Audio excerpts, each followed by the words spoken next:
Hello and welcome back to my RC channel. I'm Andy RC and today's video is going to stray away from the normal slightly.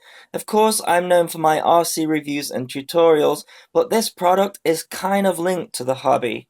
Today I am reviewing the Philips BDM4065UC/00 UHD 40-inch PC monitor. Now, for the last 5 years or so, I have had a 24-inch 1920 by 1200 monitor, which I bought from a Staples store without any research being done.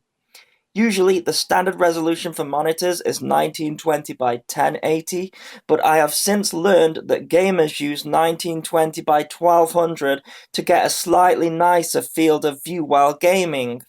Now, I'm not a gamer at all, but I did enjoy the extra real estate that 1920 by 1200 gave me.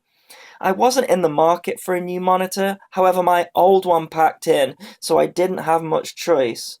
So I was faced with the dilemma, do I buy another 1080p monitor, or do I delve into the new world of 4K? I have many problems with 4K though. The first one is that it's a new advancement in technology, and it's very expensive to become an early adapter of it like most things are. The thing is though, in our RC hobby, I'm starting to see 4K everywhere when it comes to video recording, the new Phantom and the unique offerings, as well as the smartphones and digital cameras. I have a 4K capable camera myself in the form of the GoPro Hero 4 Black Edition, but I can't enjoy or review its results. The first time I saw 1080p Blu-ray, I was blown away by it. I couldn't believe the clarity. Surely it can't get any better than this. And this brings me to the second problem with 4K. On a 24-inch monitor, 1080p looks amazing. So will I be able to tell the difference with 4K and will it be worth it? That's where the Philips monitor steps in. This is exactly what I was after. It is 40 inches. You might be thinking that's too big for a computer monitor, but I disagree after owning this one. I don't own a TV myself. Mostly I watch shows and movies online via various streaming services, so I'm after something that is a PC monitor but can double up as a TV. First, I started looking at TVs themselves that had enough pixel density to be used as a PC monitor. When I went to look at them in shops though, all of them fell short. I'm going to be sitting some 60 centimeters away from it, and with all the TVs that I looked at in the shops, I could pixel spot. I did find a couple that weren't too bad, but then I had the problem of lag. A lot of TVs have lag between their input signal and the screen. It's not a problem when just using them as a TV, but it is a problem for things like flight simulators, which I use a lot, and some casual gaming. So I need a PC monitor, but the majority of PC monitors are between 23 inches and 28 inches. I didn't think this was enough to enjoy 4K. Luckily, Philips made this monitor. It is 40 inches, as I mentioned. It has a pixel density of 144 pixels per inch, and I will get onto that a bit later. It uses a VA panel, which means it has a high contrast ratio of 5000 to 1, which basically means that it has a similar contrast ratio to a plasma screen, so the blacks are very black. Connectivity-wise, it has an RS-232 port, 2 HDMI inputs, a mini DisplayPort, and a full-size DisplayPort version 1.2. That's important, we'll get onto that a bit later. As well as a VGA port, an audio input jack, a headphone jack, and 4 USB 3.0 ports. That's quite a lot of features, so let's break them down. This monitor does run at 60Hz, but only through DisplayPort 1.2. Through HDMI, it will only run at 30Hz, which is a bit of a disappointment. What does this mean? Well, basically, it's to do with your frame rate. A monitor running at 30Hz will only give you a maximum frame rate of 30 frames per second, whereas 60Hz will give you a frame rate of 60 frames per second. This is a big deal because the majority of the 1080p screens out there are running at 60Hz and above. I tried to connect this monitor via the HDMI in 4K with 30Hz and the results were very frustrating. There was a noticeable jerk on the mouse and it's not pleasant at all. Anyone thinking of buying a cheap 4K monitor that only supports 30Hz, my recommendation would be don't do it, you will definitely regret it. So the only option to get 60Hz in 4K from this monitor is to use DisplayPort 1.2.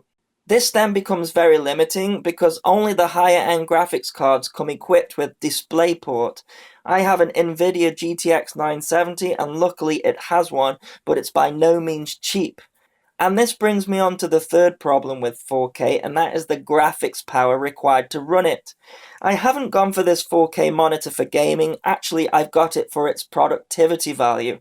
The extra resolution is going to allow me to have multiple windows open at the same time, which will allow me to organize my workflow better specifically for this RC YouTube channel. However, if you're wanting to get this monitor for gaming, then you're going to have a pretty hefty rig to get results from it. This PC is running an AMD FX 8320 processor with 8 gigs of RAM and, as I mentioned, the Nvidia GTX 970. It's by no means top spec, but it's not a slouch either. If I run, for example, Grand Theft Auto 5 at 4K on this system with max settings, I get around 15 to 20 frames per second. So you can see what we are up against with 4K.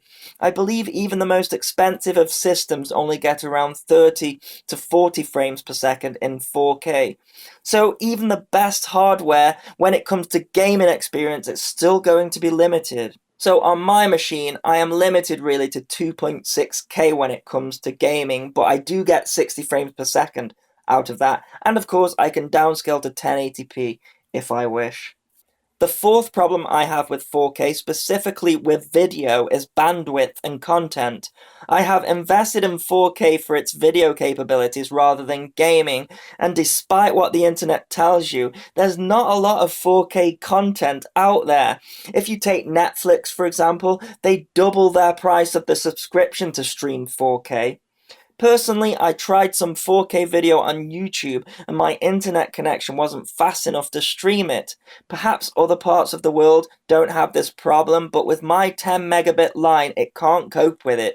So definitely bear that in mind if you are thinking of upgrading.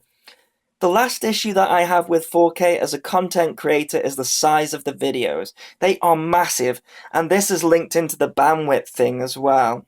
I have around 18 terabytes of hard drives in total, and they are all full with my 1080p content that I create.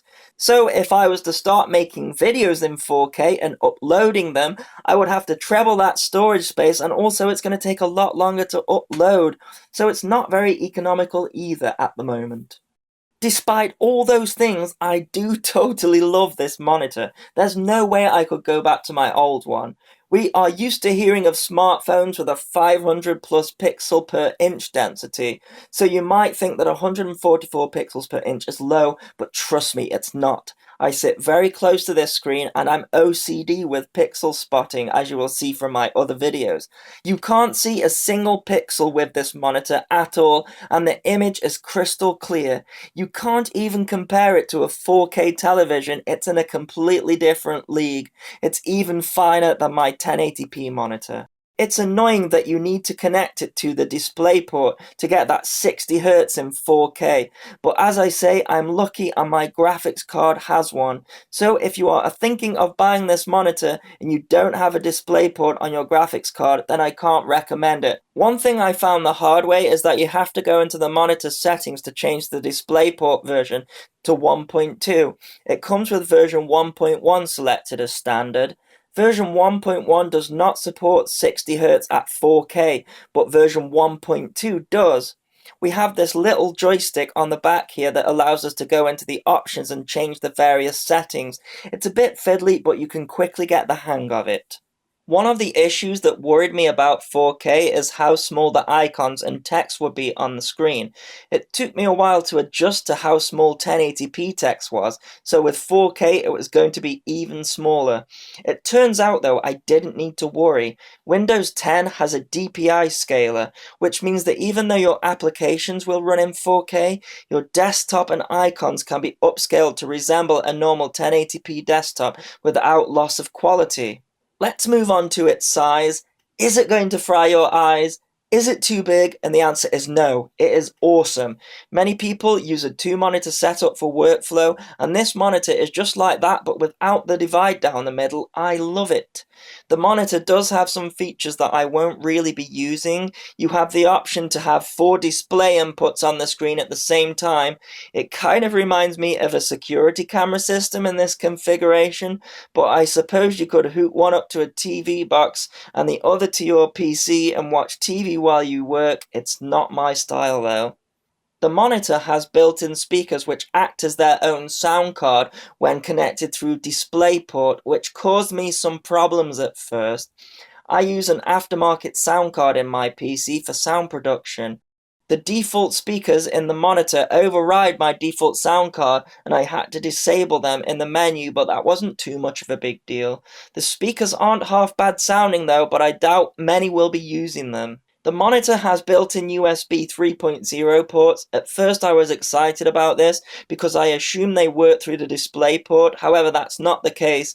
You have to use a USB extension cable, which is included from your PC's USB 3.0 port, which in turn creates a USB hub from the monitor. It's a nice feature, but I'm not really using it.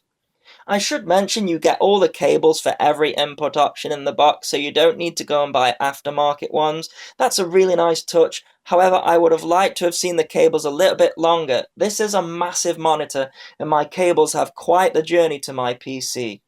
The stand that comes with the monitor is non-adjustable, but on my flat desk it doesn't need adjusting. It's really well designed and doesn't take up any space at all. I did consider using a wall mount, which it also supports, but it isn't included in the box. However, I don't need one, the stand is just fine. I should talk a little bit about image burn. It's stated that if you leave the screen on for around 20 minutes with no movement, then the image could be permanently burnt into the picture. I haven't really found this at all, and I have set my PC to sleep after 10 minutes anyways, but it's something to be aware of.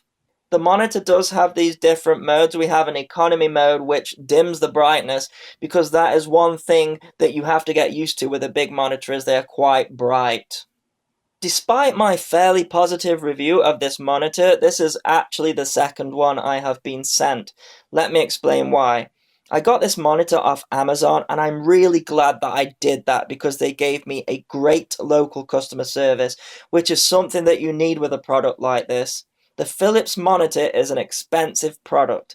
It costs to this date about £520. You could get it cheaper, or perhaps buy a cheaper 39-inch 4K monitor from overseas, but I'm glad that I didn't. My very first 1080p 24-inch monitor turned up from a local store, but with dead pixels. These show up as black or white dots on the screen, and I find them really annoying. Manufacturers state that usually around 5 dead pixels per screen is acceptable. My OCD does not find this acceptable though, and I returned my 1080p monitor until I got a perfect one. This has been the case with the Philips monitor. With 4K, there is a lot more pixels, and I was bound to find a dead pixel, and I did. Not only that, but I found that the panel had dark patches in the corners. I read online that dark patches in the corners of a VA panel is quite normal, but I wasn't happy with it. VA panels are backlit, and it's hard for the light to penetrate the corners to give an even spread of light. I contacted Amazon as I wasn't totally happy with dead pixels in the darker corners, and they sent me another one.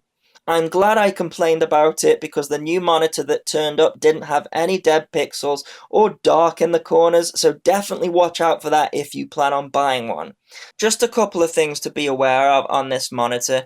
You have an on and off switch at the back, but I wouldn't use that at all. The little joystick on the back, if you press it in for a couple of seconds, then the monitor goes into kind of like a sleep mode. It switches off, so there's no power to it, there's no lights on it, but it goes into a kind of sleep mode that the computer still recognizes. The reason I say this is it does have an on and off switch, but if you turn that switch off, then your computer no longer recognizes that a monitor is connected. So if you are using things like remote desktops, for example, then you're going to get some weird artifacts on the screen and you may not get the correct performance out of it. So yeah, always switch it off using the little joystick button rather than the on and off switch. It can take a while for this monitor to boot up as well, I have noticed, and I get a bit of a flicker as my graphics card decides what's going on, so it doesn't boot up as quick as my 1080p monitor did. So that's about everything. I hope this video helps you when you come to buying a new monitor yourself. 4K isn't as straightforward as 1080p was. It's not been a completely smooth ride, and I'm sure there will be better offerings as time goes by. I hope you enjoyed the video. Please continue to subscribe. Cheers.